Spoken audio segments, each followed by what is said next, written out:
안녕하세요.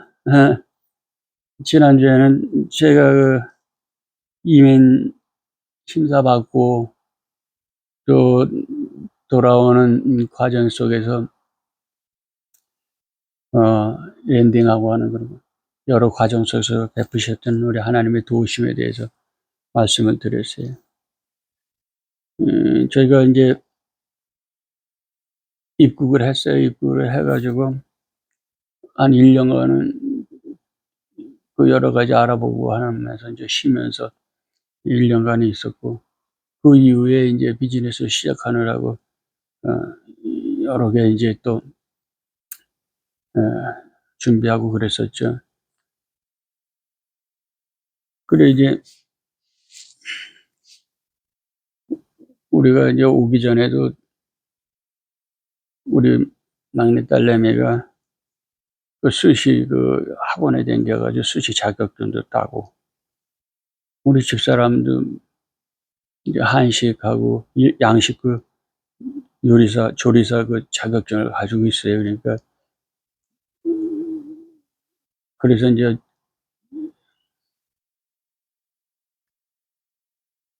음식점을 일식점을 하게 된 것이죠.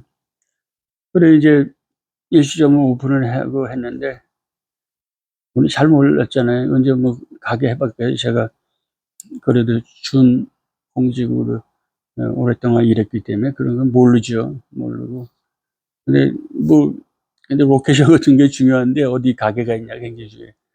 뭐, 근데 이제 우리 이제 여권에 돈도 모자라고 그러니까 조금 싸게 나온 가게를 찾아서 그렇게 이제 가게를 시작하게 됐어요.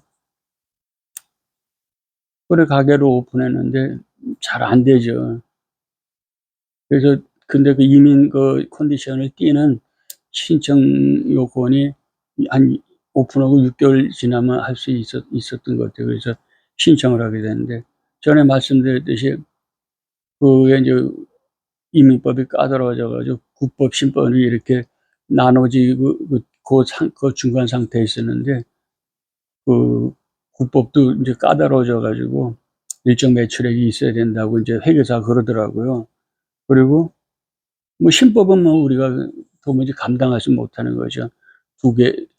두 사람 고용하고 매출액이 많아야 되는데, 그건 이제 우리 간증드렸듯이 이민관이 우리 국법으로 해줘 가지고 그나마 낫었죠. 근데도 회계사는 머리 절레절 흔드는 거예요.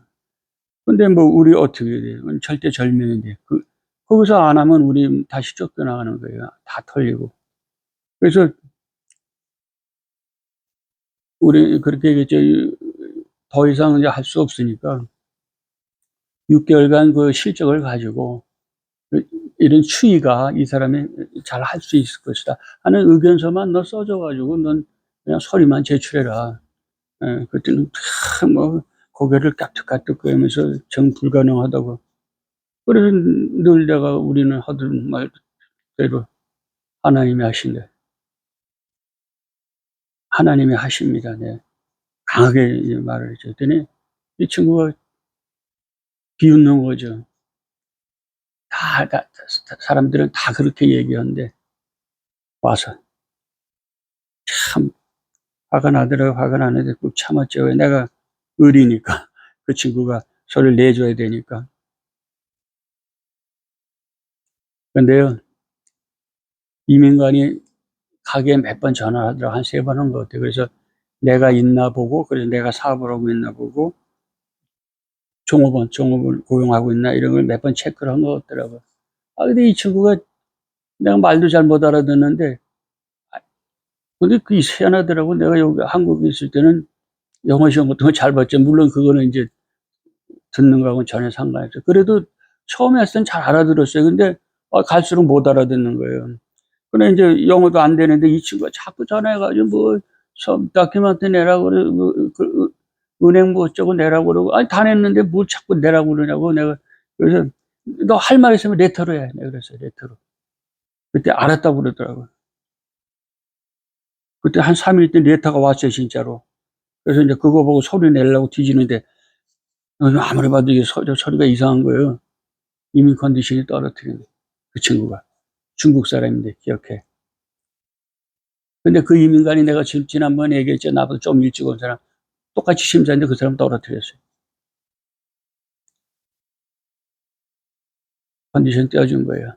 그래서 내가 서류를 가지고 회계사 갔죠. 보여줬어요.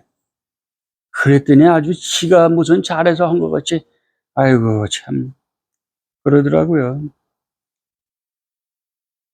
어떻게 보면 참, 그렇다 그래요. 우리는 그게 목숨이 걸린 일이었었거든요. 여러분, 하나님이 원하시면 해주세요. 예.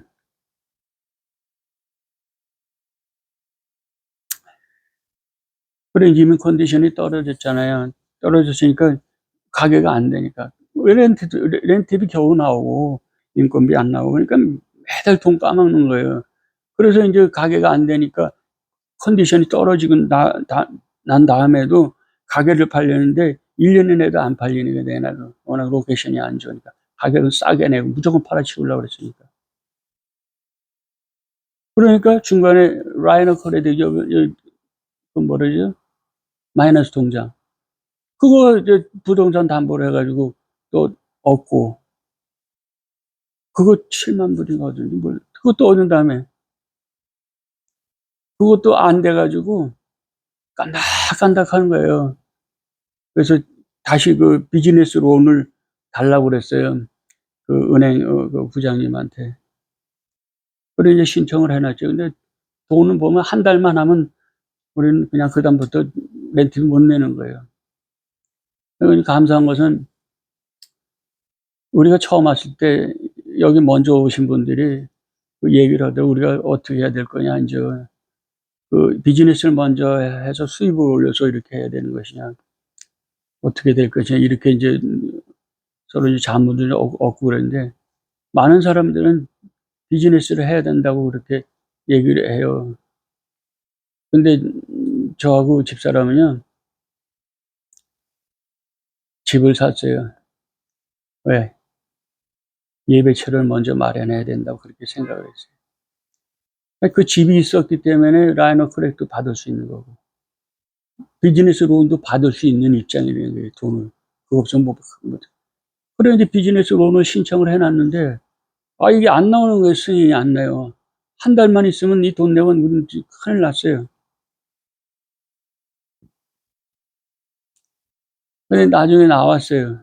간달간달 해가지고 나왔어요.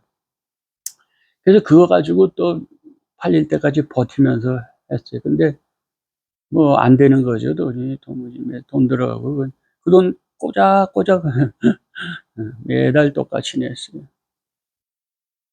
그래서 마지막에는 그 레노드하고 임대인한테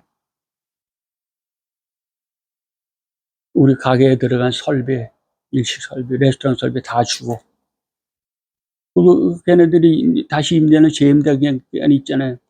그것도 좀 짧게 해줘가지고 6개월 처음에는 짧게 해줘 3개월 해가지고 페널티 물고 다 털기로 약속을 했어. 그래서 계약을 했어. 계약을 해가지고 죄송합니다.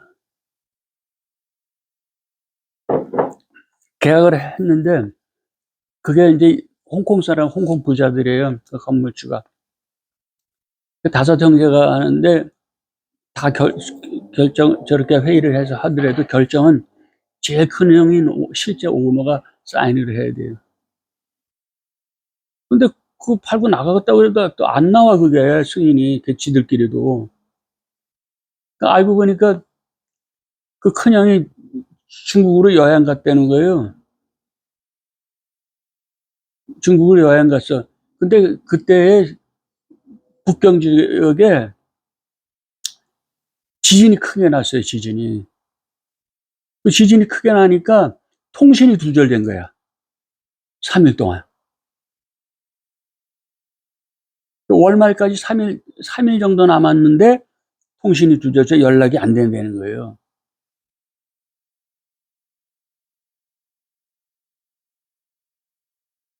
그 3일 동안에 하나님이 가게 팔아주셨어요.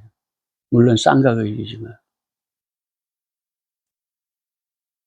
근데 또 근데 거기에 또 하나님이 우리 등 뒤에서 나를 도우시는 하나님. 비즈니스 론 할 때 신청을 했는데 정상적이 아니게 너무너무 걸리는 거예요. 그래서 막 부장님한테도 한 달 남았으니까 막 좀 막 부탁을 하고 그러는데, 그리고 나중에 나왔어요. 나왔는데 세상에 그걸 주택 모기지로 받아준 거예요. 주택담보대출로, 일반 대출로. 그게 비즈니스 론으로 만약에 승인이 났잖아요. 가게 팔면은 그 론을 갚아야 되는데, 가게값이 그게 안 되는데 5만 불을 어떻게 갚아요? 못 파는 거예요. 팔려도 못 팔아. 근데 돕는 자를 두셔가지고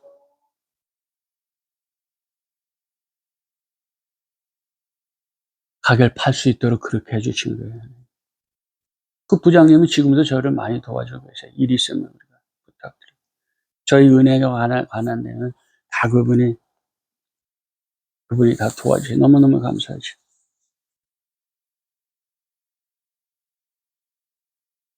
참 힘들었어요. 그때 하루 한 달, 이게 넘어가는데요. 정말 힘듭니다. 정말 힘들었어요. 그래서 나는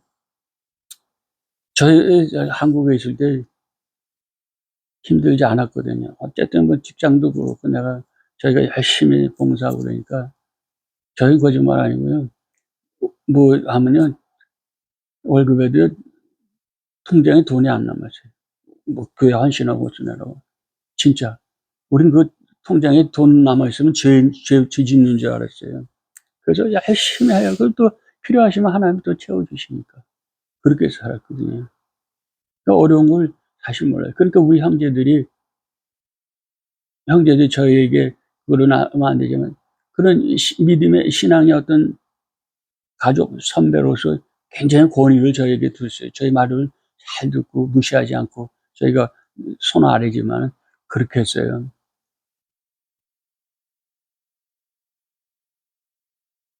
그런 고생을 안 해봤어요. 근데 여기 와가지고 말씀드렸죠.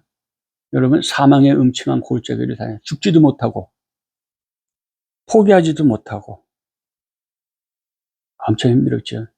근데 그것도 지나고 나니까 감사한 일이에요. 왜냐면 제가 그래도 이제 우리 가족이 믿음의 가족 아닙니까? 크리스찬이고. 저는 크리스찬이에요.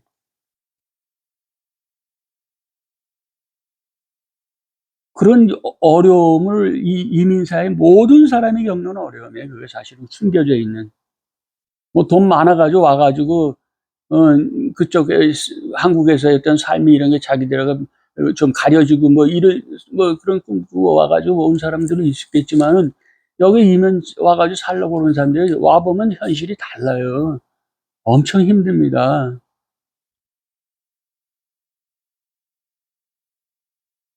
그런데 그냥 한국에서 잘 되고 뭐 이래 온 사람이 여기 있는 그 이민사회, 우리 동포들이나 이런 교민들,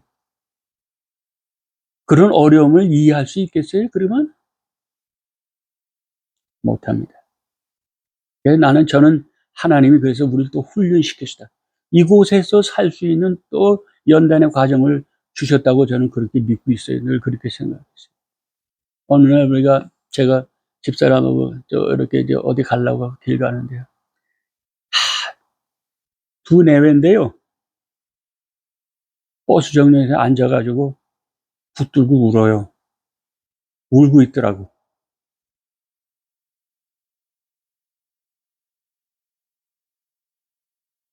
남편은 크게 울고 부인은 붙들고 울고 그러는데, 아휴, 어떻게 먹먹한지 마음이. 근데 내가 편안히 이렇게 그런 일 겪지 않으면 그들을 이해할 수 있겠어요? 위로할 수 있겠어요? 저는 그래서 어려움 겪는 사람한테 견디라고 위로할 수 있는 어, 그런 경험도 가지게 된 거예요. 정말 우리 하나님, 나의 등 뒤에서 나를 도우시는 하나님, 여러분들이 인지를 하지 못한다고 해서, 이해하지 못한다고 해서 그분이 그만 계신 게 아니에요. 살아계신 하나님, 나의 등 뒤에서 나를 도우시는 하나님이십니다. 여러분, 그분을 믿고 낙담하지 말고 그분께 우리의 전 생명을 의탁하고 주 안에서 평안을 누리는 저와 여러분 되시기를 주님의 이름으로 축원합니다. 감사합니다. 다음 주에 또 뵙겠습니다. 다음 시간에.